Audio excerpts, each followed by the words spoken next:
आप देखिए ना, जो इनकी 2014 की इनकी राजनीति क्या रही है।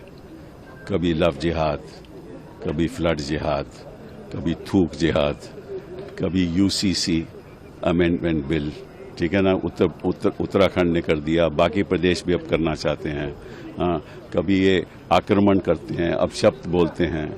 तो इनकी जो रणनीति ये है कि किसी तरीके से जो मुस्लिम इशू है ये बरकरार रखा जाए ताकि इनको फायदा हो, इनको राजनीति में फायदा हो और वोट बटोरने में फायदा हो। और यही मालूम है कि यही जो प्रॉपर्टीज हैं ये चर्चा में रहेंगी, क्योंकि यही डिस्प्यूट सब चर्चा में रहेंगे अगले 3, 4, 5 सालों तक। और जैसे जैसे ये चर्चा में रहेंगे ये सोचते हैं कि इनको फायदा हो जाएगा। लेकिन सरकार तो कह रही है कि हम मुसलमानों के लिए, गरीब मुसलमानों के लिए, पासमानदा नहीं, कौन सा ये पैसा तो खर्च करिए नहीं, कौन से देखिए, जो पहला जो 1995 का बिल था ना, हाँ 1995 का बिल, उसमें से मिनिमम 2 महिलाओं की रिजर्वेशन थी।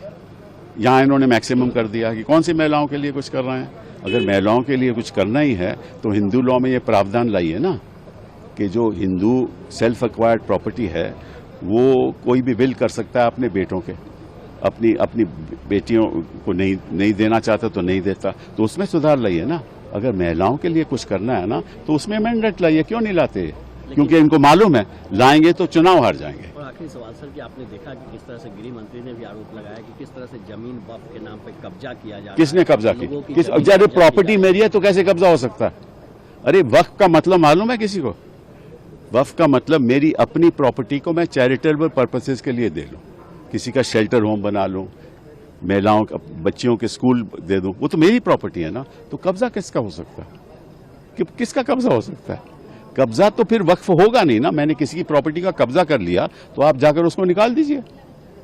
अरे मेरी अगर गुड़गांव में कहीं प्रॉपर्टी है तो मैं उसको आधी प्रॉपर्टी को वक्फ को दे देता हूं, तो कौन सी आपत्ति किसी हो?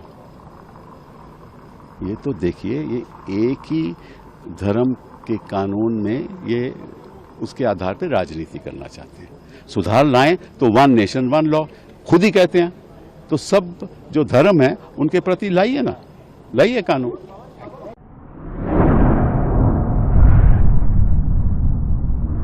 अतराफ टीवी, हर बात सच के साथ।